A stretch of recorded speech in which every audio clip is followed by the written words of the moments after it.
Mike Tomlin discussed the Steelers' plans at cornerback a little bit. I want to give you my theories on that and reveal my discussion with Darnell Washington about how he's improved as a route runner and overall as a tight end. All that in here and more on the Locked On Steelers podcast. I'm your host, Chris Carter. Let's get into it. You are Locked On Steelers, your daily Pittsburgh Steelers podcast, part of the Locked On Podcast Network, your team every day.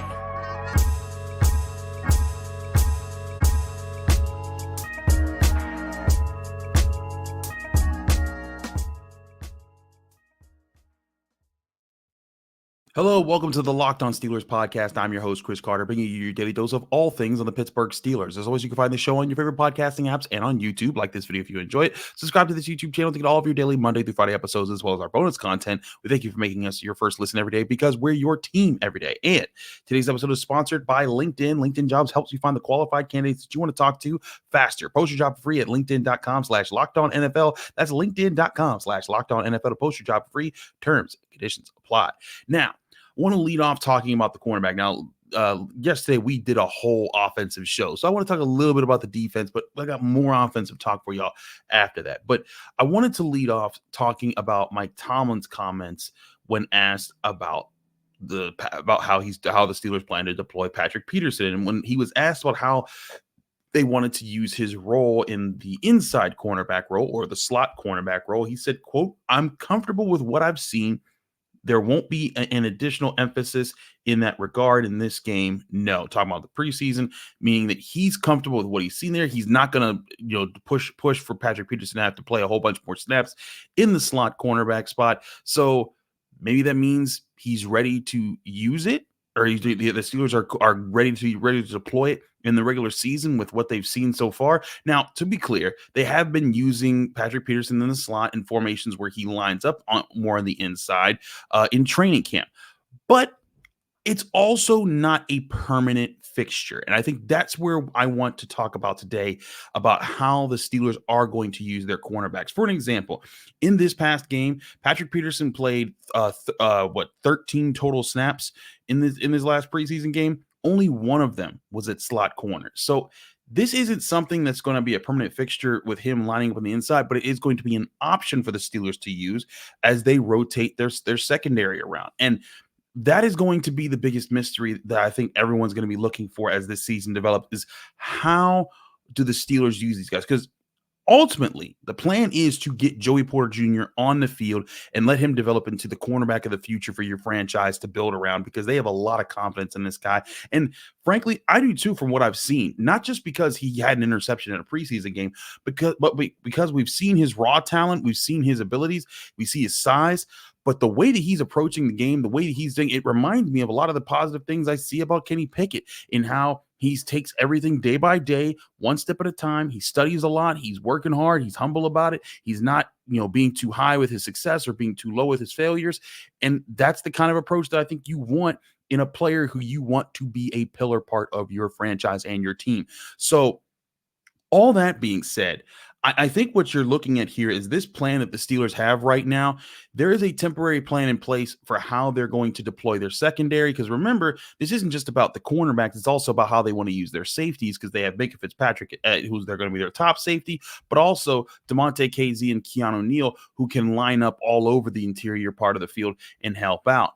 And that's where I think the Steelers will find the most help in this situation, is that Joey Porter Jr. doesn't necessarily have to start right on the outside right away. Patrick Peterson's still going to be out there, but we also have to acknowledge that with Patrick Peterson's age, he's not the guy with the speed to run with the best wideouts that line up on the outside. And that's where I think the Steelers are going to have to be a little bit creative, and Teryl Austin is going to have to be a little bit creative with how they line their guys up to kind of be in that situation. Now, Patrick Peterson, he's not going to be helpless on the outside. So I'm not saying any part of that, but you're not just going to be able to leave him on an island, playing sideline coverage, on just deep thirds where it's just him. There's nobody else.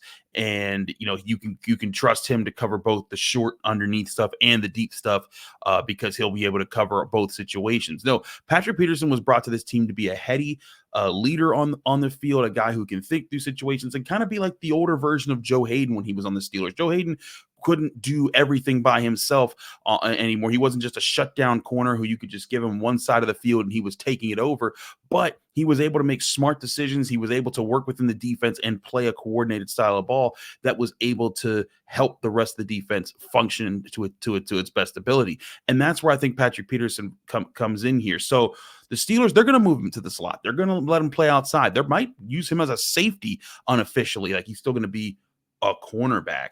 But I think through all of it, the bottom line is he's going to be in the secondary, and they're going to be using him to flex around in different situations. How they flex him around, that still remains to be seen, because I guarantee you right now in the preseason, we aren't seeing a lick of what Teryl Austin's actually drawn up for the season this year. They're doing very vanilla stuff, just like most teams are. It's the same reason why I say, hey, let's temper expectations and be excited for the success you're seeing from the offense, but understand that what they're going up against is other teams' vanilla stuff. But it's still better to see that success than to not see that success. And so that's my point on the offensive side of the ball. But with the defensive side of the ball, I think there's a lot more complex things that we're going to see from the Steelers defense as far as how they deploy their secondary. But make no mistake, Joey Porter Jr. and how he works into this is going to be a huge factor this year to how they want to deploy things. They want to make sure that he is up to speed. And I think that one thing that you're going to see in this upcoming preseason game is he's going to get tested to see how ready he is to, if the Steelers were to deploy him out and get him several snaps against the 49ers. And that's where I think it's going to be. They're going to test out how many different ways does he fit into the scheme? Is he able to take on different roles? How does he take on certain assignments? Where do they feel comfortable plugging him in into the defense? Because they know they have talent on this defense. That defensive front is talented as all get out. You've got the safety group that you're really excited about. You got all these different guys that can take over the defense. Now you just want to fit Joey Porter Jr. in so he can start to find a way to be that playmaker that you drafted him to be and be part of that overall thing. And that's where Teryl Austin as the defensive coordinator is going to have his biggest, I think, challenges is making sure his scheme protects his players' weaknesses. Like, for example, Patrick Peterson's lack of, pure speed because of his age, or Joey Porter Jr., making sure what matchups would be most advantageous versus disadvantageous for him. All those types of things are going to be in play for him. But considering all the talent he has on defense, I think that there's plenty of options that are going to help him make that decision. I don't think it's going to be some really tall hurdle for Teryl Austin to call plays and to put the Steelers defense, and especially the Steelers secondary, in favorable positions for them to succeed. It's just going to be interesting to see how it gets there. But bottom line, with what I'm saying right now with this cornerback situation, watch how Joey Porter Jr. handles a large workload in this preseason game. Like we talked about with Broderick Jones, the Steelers are pushing to see how much they can see of these guys, their top rookies, because they want to see how do they handle just play after play after play after play. And then when they start to stack so many plays on top of each other, how do they respond when there is a larger body of work, a larger sample size of their own tape, and how do they respond to their successes and their failures from that? That is where Joey Porter Jr. is going to get tested in this preseason game against the Falcons Thursday night. And I also think that that's where we could see some really interesting parts of this secondary start to shape out and start to get, and I'm sure the coaches will start to understand, okay, this is exactly how we're going to approach the start of the season. I don't think Joey Porter Jr. is going to be just a day one start 100% of the snaps type of cornerback, but I think that he's going to be worked into a significant amount of those snaps, and we could see a lot of rotations in the secondary to kind of keep people guessing, which could be a really good thing for this defense, so that no offense can just look at it one group of tape, one game of tape, and say, oh yeah, that's how this defense is going to look all season.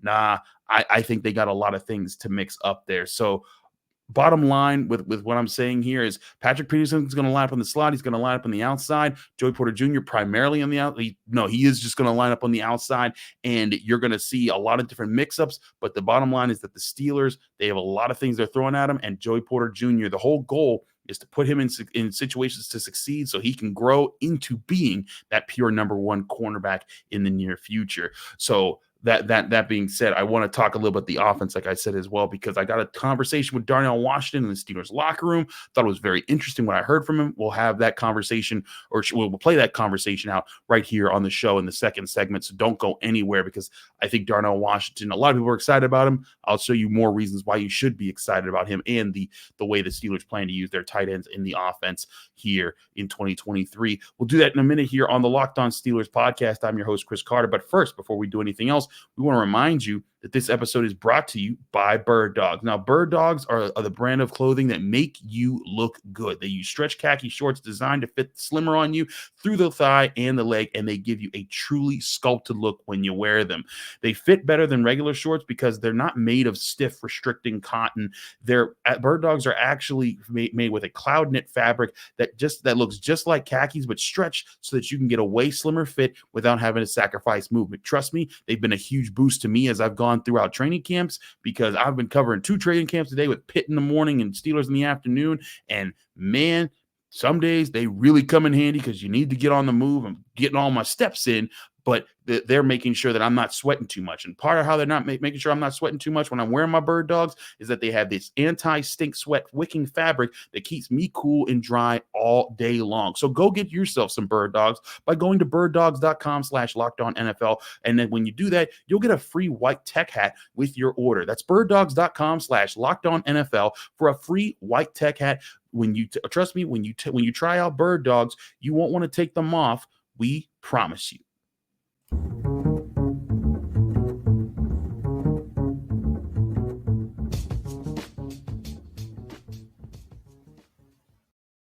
Back here on the Locked On Steelers podcast, I'm your host, Chris Carter. We continue our episode here. I wanted to lead off about the cornerbacks because of what Mike Tomlin said, but I wanted to get to this talk about the tight ends because I really I really felt like a really good connection with Darnell Washington in this conversation that we had in the Steelers locker room after Tuesday's practice. Now, one thing that I noticed and I asked him about, as you'll see in this clip that I play shortly, is that Darnell Washington is getting sharper with his routes. Now, he's not anywhere near where, Pat Freiermuth is and where other top tier tight ends are, but you can see he's not the clunky route runner that he looked like he was when he came into OTAs and rookie camp when the clips went out and they said, oh man, that guy's never going to run a good route or whatever.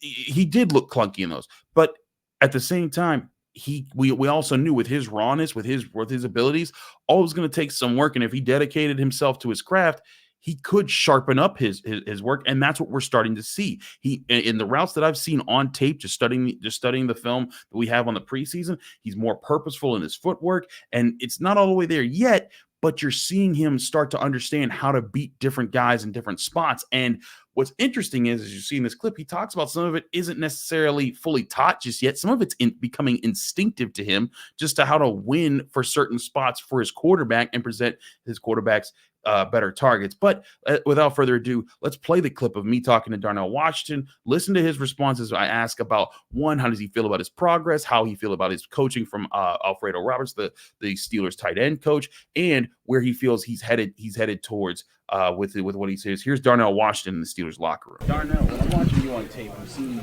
not just run sharper routes, but also run routes that you're countering what defenders are doing. What are things that you're able to see about yourself on tape? I feel like that's just more like a natural instinct, as in I know I'm a bigger player and things like that, so I know they love to reroute and things like that. So, I mean, they love to get their hands on me. So some things I like work on, just little hand movement and things like that, and big or over. I kind of always had that in my game though with the counter moves. Yeah, I mean, it feels great doing it. So. What do you feel like you learned the most, like in training camp, and now that you guys are getting ready to see? Well, that's a good question. What I learned the most? Probably just how much I have to rely on my fundamentals. Some things in college I could have, I was doing that just because I'm bigger or stronger than my opponent. But now, I get to this league, D-lines bend more at the top. So, the torquing and things like that, just the little things like that. I learned that I'm going to really have to rely on my footwork and hand placement and all the good stuff. What kind of notices Alfredo gives you when you talk? Really just kind of what I just hit on, definitely the footwork. He kind of he just kind of preached that with the whole tight end group, not just me. Pad level was one because I'm naturally taller. Really hand placements from time to time, but he just kind of coached me all around, making me the best I could be. So a few things there with Darnell Washington. One, you gotta like his approach to stuff because he's acknowledging where he's improving, but where he has to keep improving. What he's even saying like, hey, some of the stuff that I'm doing, I'm finding success right now, and that isn't necessarily just, oh, I'm so much sharper myself. It's just natural, like things that are kicking in for him. And again, before we get into the natural part, I think that shows a good sign of maturity when he's able to be honest about where he's working on. And again, this ties back to what we talked about with Nick Farabaugh on our Monday episode with the winning culture link that he has to Georgia, to being in a positive environment where he was able to win and able to be honest about himself and challenge himself to get to where he was. All of that plays into, I think, the locker room the Steelers are building because several guys have that factor. But back into my point about Darnell Washington specifically. No, when he's talking about his instincts kicking in, that is the rawness that the Steelers were hoping to get when they drafted him. And that's what the rawness that I think all of us saw when we looked at his college tape and we're like, my goodness, who is that huge human being that can leap over people and to do all the things that he's doing? And that rawness is helping in his game. And it's part, I think it's also similar with like Broderick Jones. Broderick Jones isn't the most refined offensive tackle right now, but even when he's not refined, you see him just like bully certain people in moments and you're like, your footwork wasn't the best there. Your hand placement wasn't the best there, but you still found a way to win. Why? Because you're just that naturally gifted at your position. I think that's where Darnell Washington is. But for tight end and what they're asking him to do at tight end, it doesn't have as negative when he misses on his cues. It doesn't have as nearly as big of an impact on the offense as it would say for a left tackle who is protecting Kenny Pickett's blind side. But with Darnell Washington, I think that when you hear him talk about his focus to sharpen his skills right now, if he makes plays as a raw rookie who is sharpening his skills and he's getting better as a route runner, as we said, we saw on tape. But if he's making plays now and he commits to that and he continues to sharpen his skills over time, what exactly could he become? Because we'll get to the rest of the tight ends in the third segment, because I want to talk about how 12 personnel, it can be a really big factor for the Steelers offense this year. But if Darnell Washington is able to beat people now when he's still kind of just figuring out how to be a more precise route runner, how to work on his footwork, how to win certain different matchups and different styles of covers that are on him, that could be a real scary thing for opponents if he's only getting sharper in the coming years. And also, I'd say building a rapport with Kenny Pickett, because as we'll talk about with how with the 12 personnel, Pat Freiermuth, he's had just a year with Kenny Pickett, and we're starting to see that these guys are developing a rapport that can get Kenny Pickett can get him the ball in different situations that both of them like to attack different defenses with. Imagine Darnell Washington with the raw skills, the size, the speed, the real catch radius that he's displayed in just raw moments that we've seen in the combine and so on and so forth. Imagine all that with the coordination that we've seen from other guys like Pat Freiermuth and the connection with Kenny Pickett. That is the potential the Steelers want to see from him and want to get from him in the future. But again, right now, it's just about, hey, do the basics, get the simple things done, and you'll be part of the offense and get more opportunities to find success and then learn where you need to grow in that success. All of that plays a factor into Darnell Washington and what he's becoming for the Pittsburgh Steelers. And I think that he's in a very good place, and they're in a very good place to see where he's at. And hey, if he capitalizes on it now, again, just puts them in a really good situation for say, okay, how can you stack on that for next year? But we'll see how he does in this upcoming preseason game. We've seen Mike Tomlin push him a lot throughout training camp. And when Mike Tomlin pushes a guy, it's kind of like how he pushed TJ Watt in his rookie camp. He would match him up with everybody. Same thing with Najee Harris. When he first got to Steelers camp, Mike Tomlin was like, 22, get over here. 22, get over there. He wants to see guys. When he sees something special in you, he pushes you a lot like that. He's done the same thing for Joey Porter Jr. But Darnell Washington, despite being a late third round pick, he is getting that kind of attention from Mike Tomlin. That means Tomlin sees something in him that he wants to pull out. And I think we're going to see more of those chances for it to be pulled out of him in this third preseason game when they play Thursday night against the Atlanta Falcons. But I want to talk more about the tight ends as a group and how it's going to play into 12 personnel this year. So we'll get to that in just a minute here on the Locked On Steelers podcast. I'm your host, Chris Carter. Don't go anywhere. But first, before we do any of that, we want to remind you that this show is sponsored by LinkedIn. These days, every new potential hire can feel like a high-stakes wager for your small business. You need the right people on your team to help your small business fire on all cylinders, and that's where LinkedIn Jobs comes in to make it easier to find people that you want to talk to faster and for free. Create a free job post in minutes on LinkedIn Jobs to reach your network and beyond to the world's largest professional network of over 810 million people. Then add your job in the purple hashtag hiring frame to your LinkedIn profile to spread the word that you're hiring so your network can help you find the right people to hire. And simple tools like screening questions make it easy to focus on candidates with just the right skills and experience so you can quickly prioritize who you'd like to interview and hire. It's why small businesses rate LinkedIn Jobs #1 in delivering quality hires versus leading competitors. LinkedIn Jobs helps you find the candidates you want to talk to faster. Did you know every week nearly 40 million job seekers visit LinkedIn? Post your job for free at linkedin.com/LockedOnNFL. That's linkedin.com/LockedOnNFL to post your job for free. Terms and conditions apply.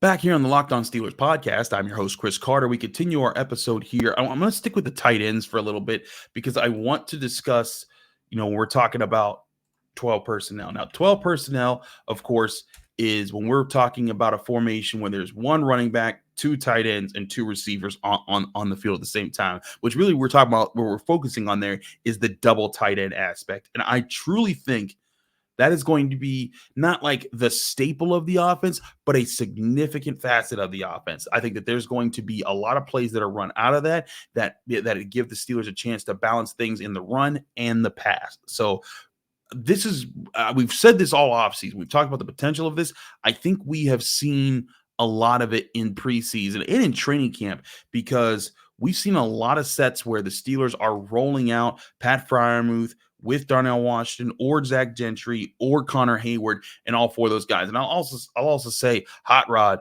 the fourth guy that they have, or the fifth guy, that they have at the tight end position. If this was any other year, he would have made the roster. But the Steelers are just stacked at tight end. He's just going to be in I think he's just going to have to miss out, and he'll probably get picked up by someone, and someone will be very happy to add them to their practice squad. But the question that I think some people are going to have is, well, Chris, can they actually rotate four tight ends? That sounds insane. And I think they might be able to if they find certain matchups that they like. And it's all based on the talent that these guys display in different situations. So let's go over what the talents are and how I think that it could play into what matchups they want to get. Now, of course, at the top of it, it's Pat Freiermuth. There's no question. He's the top receiving option. He has elite potential as a tight end, and I think that he's been getting that recognition from people who are like, man, we see the potential of this guy. If he sticks to it and his quarterback matures in the right way, this guy could become one of the best tight ends in the NFL if he's not already there.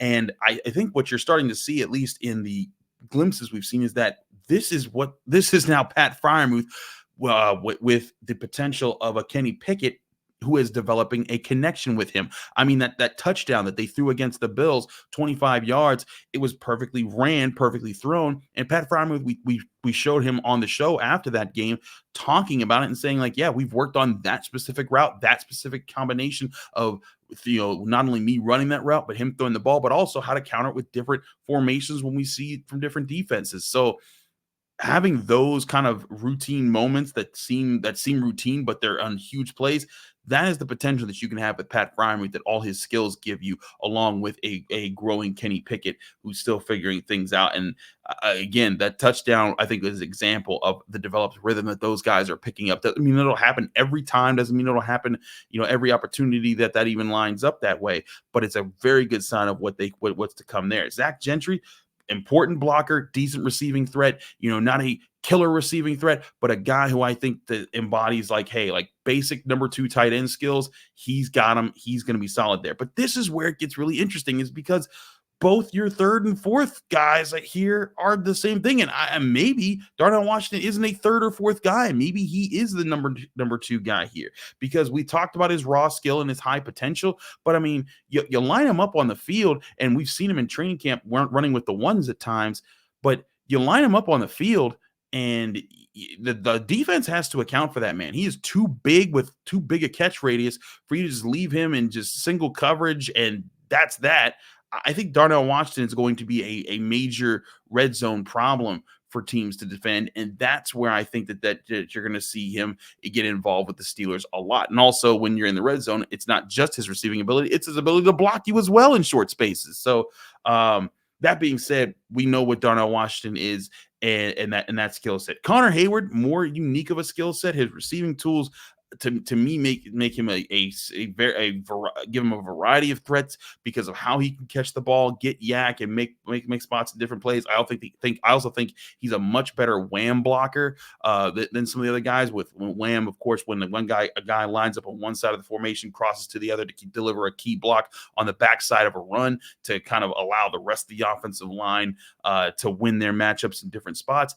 I think that Connor Hayward fits a lot of roles there, and his usage is going to be crucial here, because again, I think with the 12 personnel formations, you're going to see different ones that have different usages out of these guys. I've talked about how I think Pat Freiermuth can kind of be in these formations and then be flexed out and kind of work like a wide receiver, because let's face it, that's what some tight ends are nowadays. Like Travis Kelce is a guy who he's a tight end in name only. He's basically just the top receiver for the Chiefs. He's just huge also, and he plays technically tight end, but the way that he's used is like that. And I think that Pat Freiermuth could be that type of guy. Not saying he could be as great as Kelce and Mahomes were, but I'm saying that Pat Freiermuth has the potential to be, a top 5 tight end, and and primarily based in his receiving skills. So all that being said, I think that that's a good start to the mix there. But the question is going to become, how do they use 12 personnel? How can they find different fits for their run pass combination and their balance that they want to have that make it difficult for teams to predict what they're trying to focus on a given play? And that's where 12 personnel comes in, is that you could have, your mix of Freiermuth and Washington, or Freiermuth and Gentry, or Washington and Gentry, or Washington and Hayward, or Hayward and Freiermuth, whoever you want there. You can have different things lined up that are going to be specialized to their skill sets that could tilt opponents one way or the other to make them think certain different things are coming at times. And that's where I think this Steelers offense has a lot of potential to catch people off guard, not be ready, and to actually sort of establish that balance. Because again, when you're talking 12 personnel, tight ends can be really good blockers and they can be really good pass catchers, and they've got both, I think, on this roster. I think Pat Freiermuth still has a ways to go as a blocker, but I think if you were to come out there with Zach Gentry and Darnell Washington, you'd have guys that could bully people at the line of scrimmage on top of your offensive line that's growing in its confidence and its continuity. But you add those two guys in there, both of those guys are receiving threats. Zach Gentry isn't the biggest, crazy receiving threat, but Darnell Washington's shown, like, man, you leave that dude alone, he's going to be a problem. And I really think the Steelers, they want people to kind of put it people in a position where, or opposing defenses in a position where they're having to guess to try to take out one specific part of the Steelers offense. And that guess opens up other opportunities, and then they get to those opportunities. And then they're able to, because again, if a team is focusing too much on George Pickens or Deontay Johnson or Najee Harris, Kenny Pickett being the guy that he is, he's going to be able to see the field, take advantage of what they're leaving alone. And that'll be, I think, how this Steelers offense gets most of his points. But again, when you have those 12 personnel guys out there, 2 tight ends, 2 wide receivers, and a running back, I think you put yourself in a position where a defense is going to have a hard time just looking at you and saying, oh, yeah, they're going to run it this way or they're going to do it that way. Because if you are able to switch up and they actually use play action in real games this year, it's going to give you a whole lot of opportunities to win some key matchups there. So 11 personnel, I think it's coming. And I think it's also going to be, 12 personnel. I said that the wrong way. There were 12 personnel where it's 2 tight ends on the field, 2 receivers, and a running back. It is coming.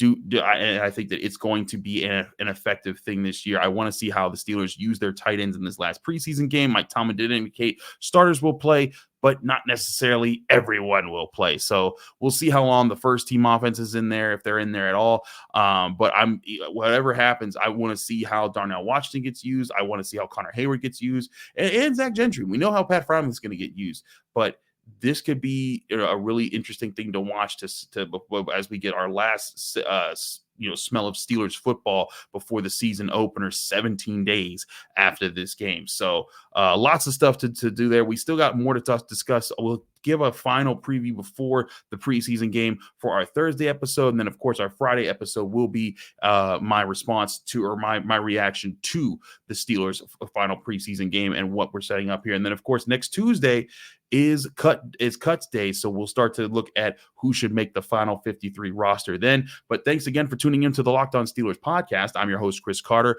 Follow me on Twitter and Instagram at Carter Critiques. Read my work at the Pittsburgh Post-Gazette. Check me out here on the Locked On Steelers podcast Monday through Friday on your favorite podcasting apps and on YouTube. Like this video if you enjoy it. Subscribe to this YouTube channel to get all of our daily Monday through Friday episodes. We appreciate everyone again for helping out, for coming in and checking out the show. We'll be back tomorrow with more on your Pittsburgh Steelers right here on the Locked On Steelers podcast.